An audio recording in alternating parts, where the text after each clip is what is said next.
చూస్తున్నాం Tirumala Vaikuntham queue complex లోకి ఓ YouTuber mobile తీసుకెళ్లాడు. వైకుంఠం క్యూ కాంప్లెక్స్ ను తన మొబైల్లో చిత్రీకరించి యూట్యూబర్ శివప్రసాద్ తొండనపు నాటి సోషల్ మీడియాలో అప్లోడ్ చేశాడు. ఈ ఘటనపై టీటీడీ విజిలెన్స్ విచారణ కొనసాగిస్తోంది. క్యూ కాంప్లెక్స్ లో తీసిన వీడియో ప్రస్తుతానికి నెట్టింట వైరల్ అవుతోంది.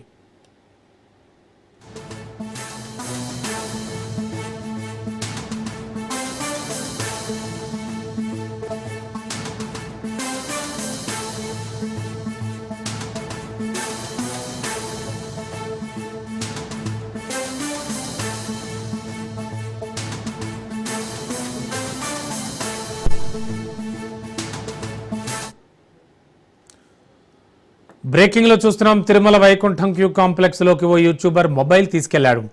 వైకుంఠం క్యూ కాంప్లెక్స్ ను తన మొబైల్లో చిత్రీకరించిన యూట్యూబర్ శివప్రసాద్ సోషల్ మీడియాలో అప్లోడ్ చేశాడు. ఈ ఘటనపై టీటీడీ విజిలెన్స్ విచారణ కొనసాగిస్తోంది. క్యూ కాంప్లెక్స్ లో తీసిన వీడియో నెట్టింట ప్రస్తుతానికి వైరల్ అవుతోంది.